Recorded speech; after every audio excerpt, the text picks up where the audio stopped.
लेकिन जो क्वेश्चंस करने चाहिए थे, जो होने चाहिए थे, जो गलत हो ही नहीं सकते यार, वो क्वेश्चन जब गलत हो जाते हैं ना, तो बहुत रिग्रेट फील होता है। आप लोग की तरह मैं भी नीट 2026 का मारा हुआ बीमार आदमी हूँ, लेकिन कोशिश करते हैं। कितने लोग देखते हैं मुझे नहीं पता इस वीडियो को। मैंने क्या किया, जो इतने इजी क्वेश्चन थे, मैं आपको भी दिखाने वाला हूँ पूरा पेपर मैंने किस तरीके से अटैम्प्ट किया, वो क्वेश्चन मैंने कैसे गलत कर दिया और मैं सिलेक्शन से कैसे दूर हो गया। ये लास्ट अटैम्प्ट है, इस बार तो हो ही जाएगा यार, बहुत मेहनत करी है और मतलब सारी चीज़ों को कंसाइज तरीके से अच्छे से रिवाइज कर लिया है, बार बार बहुत सारी क्वेश्चन प्रैक्टिस कर ली है। मतलब इस बार तो कैसा भी क्वेश्चन पेपर आ जाए सारा सॉल्व करके और स्ट्रेटजी वाइज करेंगे और सिलेक्शन तो हो जाएगा। सर रियलिटी कुछ और हुई, प्रेजेंस ऑफ माइंड ने गेम खेल दिया।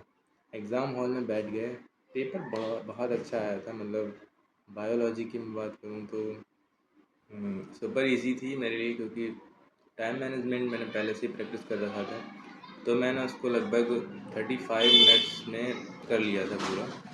और लेंदी थी बायो, ऐसे नहीं है कि बहुत इजी हो गई, बायो लेंदी थी। बट क्या होता है ना, लास्ट के कुछ क्वेश्चंस को मैंने जल्दबाजी में अटैम्प्ट किया। कैसे, कुछ क्वेश्चंस ऐसे थे जिनको दिमाग में पहले ही रीड कर लिया था, माइंड रीडिंग जिसको बोलते हैं। लास्ट की लाइन कुछ और कह रही थी, बट मुझे लगा ये वही क्वेश्चन है मैंने पहले पढ़ रखा है, तो उसकी वजह से मैंने जल्दबाजी में आंसर स्ट्रिक कर दिए और 4 क्वेश्चंस बायो में गलत हो गए। इसकी वजह से मेरा स्कोर 340 आ रहा है बायो में, जिसकी वजह से काफ़ी लॉस हुआ है, जो कि वो क्वेश्चन गलत होने ही नहीं थे यार। वो इतने इजी क्वेश्चन थे कि मैं गलत कर ही नहीं सकता। दैट्स वाई अब फिर मैंने क्या किया, केमिस्ट्री में सारे क्वेश्चंस ज़्यादा टफ नहीं थे, टफ थे कुछ क्वेश्चन जो मेरे समझ में ही नहीं आ रहे थे। मतलब प्रेजेंस ऑफ माइंड वही था ना गेम। फिज़िक्स की मैं बात करता हूँ तो फिज़िक्स में क्वेश्चंस, वो क्वेश्चंस थे जो मैं, वो फ्लाई व्हील वाला क्वेश्चन आता रहता है, वो क्वेश्चन मैंने गलत कर दिया। मतलब यूनिट कन्वर्जन में खेल हो गया। कुछ क्वेश्चन रहते थे जिसको मैच ही करना था, ABCD सीक्वेंस लगाना था, उसको लास्ट वाले सीक्वेंस को मैच नहीं किया, वहाँ से खेल हो गया। जब घर पे आके चेक किया ना, तो मेरे होश उड़ गए। मैं तो पेपर चेक ही नहीं करना चाह रहा था, क्योंकि मुझे लगा यार पेपर तो ईजी आया है, तो इसका मतलब कट ऑफ हाई जाने वाली है। कट ऑफ हाई जाएगी तो हो सकता है मेरे क्वेश्चन ज़्यादा गलत हों, क्योंकि मुझे लग रहा था सिली मिस्टेक्स होने के चांसेस बहुत ज़्यादा हैं। मैंने एक एक क्वेश्चन को कई बार चेक किया, लेकिन उन क्वेश्चन को चेक ही नहीं किया। मुझे लगा जिसको, जिन पे मुझे ज़्यादा कॉन्फिडेंस था, उनको क्वेश्चन चेक ही नहीं किए। और क्या हुआ, वही जिसका डर था कि सारे क्वेश्चंस जिनको मैंने चेक नहीं किया था वो गलत हो गए। और केमिस्ट्री में जिनको मैंने तुक्के में किए थे सॉल्व, ये वाला ये हो सकता है, वो सारे सही हुए। मतलब उनको मैं एक्सपेक्ट नहीं कर रहा था ये सही हो जाएंगे, मुझे लग रहा था वो वाले क्वेश्चन गलत होंगे जो मैंने तुक्के मारे, वो क्वेश्चन सही हो गए। और जिन पे कॉन्फिडेंस था कि भाई ये तो गलत हो ही नहीं सकता, वो क्वेश्चन गलत हो गए। चलो मैं तुम्हें दिखाता हूँ एक एक करके क्या क्या हुआ। गाइस ये मेरा क्वेश्चन पेपर था और इसमें मैं तुम्हें दिखाता हूँ। ये वाला पहले ही क्वेश्चन दिख रहा है 4 नंबर का, इसको मैंने देखो कितनी बार इसे सॉल्व किया, यहाँ पर सॉल्व किया। पहले मेरा कितना आ रहा था, 150 आ रहा था, पता नहीं कैसे आया, ये गलत कर दिया मैंने।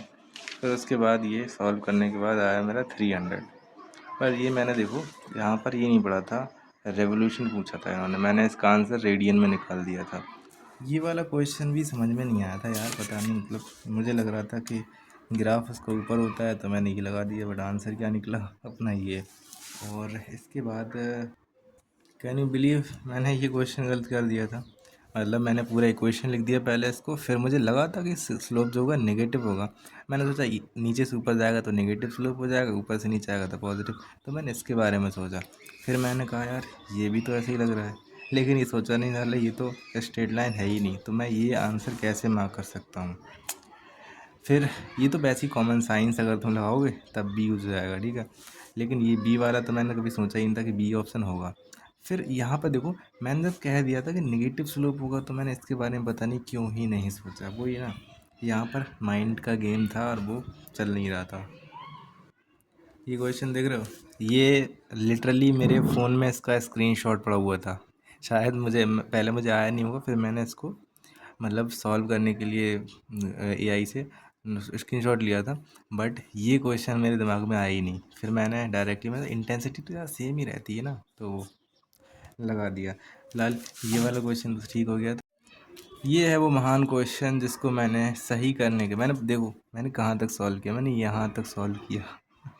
इसके बाद देखो, ये 1 और थर्ड ऑप्शन सेम लग रहा है ना, बस मैंने यहीं तक सॉल्व किया था। इसके बाद पहला ही ऑप्शन दिख गया और मैंने लगा दिया। भाई मज़े आ गए लिटरली। ये क्वेश्चन देख के मुझे इतना रिग्रेट हो रहा था। इस क्वेश्चन यहाँ पर देखो, मैंने कहा यार इन दोनों को जब इंटरचेंज कर देंगे तो कोई इफेक्ट नहीं होना चाहिए, तो मैंने ये पढ़ लिया, there will be no deflection, और ये पढ़ा ही नहीं, इर्रेस्पेक्टिव पोजीशन ऑफ जॉ की। यार भाई अगर उसको इधर उधर घुमाओगे तो डिफ्लेक्शन तो होगा ना। तो यहाँ पर ये फोर्थ ऑप्शन मैंने देखा ही नहीं। फिर वही कह रहा है ना, बस यही जो जल्दबाजी में कह रहा था ना, सिली मिस्टेक्स होने के चांसेस कहाँ होती है। यही 44 देख रहे हो, इसमें 100 एटमॉस्फेयर दे रखा था ना, मैंने यहाँ पर कितना ले लिया 1000, और 10 की पावर 5 तो दे ही रखा था। यहाँ से जब क्वेश्चन तुम गलत करोगे तो 10,000 आएगा, तो यही वाला लगाओगे ना। तो ये चीज़ यही तो साल भर इसकी प्रैक्टिस करते हैं, बट यहीं पर गलती हो जाती है। केमिस्ट्री में शुरुआत के तीनों क्वेश्चन 46 देखो, ऐसे न ऐसे लगा दिया था। यहाँ पर बी और सी डी में गलत कन्फ्यूज़न हो गया था। 47 में देखो मैंने क्या किया है, V2O5 को क्या लगाया, पॉलीमराइजेशन ऑफ एल्कीन। क्या होना चाहिए था, थर्ड होना चाहिए था ना। कॉन्टैक्ट प्रोसेस होती है कौन सी होती है, उसके लिए यूज़ होता है। बाकी ऑप्शन भी ऐसे थे जिनको आसानी से मैच नहीं कर सकते हैं, बट यार क्या करते हैं, वहाँ पर प्रेजेंस ऑफ माइंड का गेम हो जाता है। ये क्वेश्चन मैंने पता नहीं किस तरीके से सॉल्व किया था, स्पॉन्टेनियस ये लगा दिया, बस यहीं से खेला। ये क्वेश्चन देख रहे हो, सिर्फ इसमें क्या दिक्कत थी, मुझे समझ में नहीं आ रहा मैं इसको कैसे सॉल्व करूं, क्योंकि यार यही सेम क्वेश्चंस अगर हमारे टेस्ट में होते हैं ना तो हम उनको ईज़िली सॉल्व कर देते हैं। मेरा कन्फ्यूज़न था फर्स्ट और फोर्थ में, बस यहीं पर था लगभग। मैंने इसको यहाँ से घटाया था, तो ये कैलकुलेशन देखो 7.7 आ रही है। 14 में से मैं 4.3 घटा रहा हूँ, तो 7.7। ये कौन सी कैलकुलेशन है, ये तुम खुद बताओ, ये कौन सी कैलकुलेशन है कि 14 में से अगर तुम 4.3 को सब्सट्रैक्ट करोगे तो 7.7 कब आ सकता है। कब आएगा भाई, कब आएगा, कब, कभी नहीं आएगा ना। 9.7 आना चाहिए था, और मैंने क्या लगा दिया फिर 8.7। 67 में जादू हुआ था। मुझे दिख रहा है ना PCl5 है, तो PCl5 में मैंने क्या बनाया, एक जैसे ही मैंने PCl5 पढ़ा मेरे दिमाग ने बोला S3PO3। देखो निशान लगा हुए दिख रहे, तो मैं इन दोनों में से ही होगा। मैंने कहा यहाँ तो NTM के लगेगा, तो ये ऑप्शन हो नहीं सकता, तो ये हो जाएगा। बट लिटरली ऐसे बहुत सारे क्वेश्चन मैंने सॉल्व किए थे अपने टेस्ट पेपर में, देख रहे हो हाल। क्वेश्चन मैंने ऐसे ही लगा दिया था, मुझे लगा कि यार यही हो सकता है, डाई से फिनॉल, ऐसे लगा दिया। ये तुक्के में लगाया था मैंने, ये सही हो गया। 75 वाले को ना देख के मतलब मेरा पेपर देखेगा कोई तो फ्रेशर भी शर्मा जाएगा। अच्छा ये क्वेश्चन तुम बताओ, ये ज़ीरो ऑर्डर की लिखी है फर्स्ट ऑर्डर की लिखी है। ज़ीरो ऑर्डर की है ना, लिटरली ज़ीरो ऑर्डर की है, तो मैंने ये फर्स्ट में लगाया है भाई। मैं खुद से पूछ रहा हूँ आज ही, मैंने ये क्यों लगाया। सबसे बड़ा मैजिक देखो यहाँ पर दिखाते हैं, ClF3 ये मैंने बनाया था। इसका हाइब्रिडाइजेशन देखो क्या लिखा है, देख रहे हो, 3 4 5 होना चाहिए, और यहाँ पे क्या लिखा है 4 5 6, sp3d2 मैंने लिख दिया था।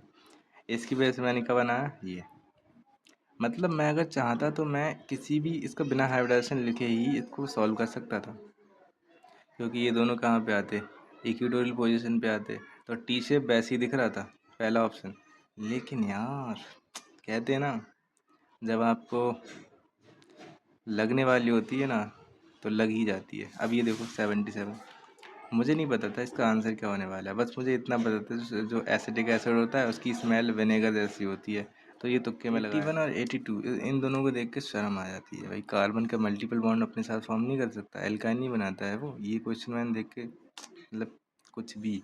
और ये फोर्थ ऑप्शन देख रहा है, oxygen exhibit only -2 oxidation state. वाह, ये तो बहुत ही सही लग रहा है।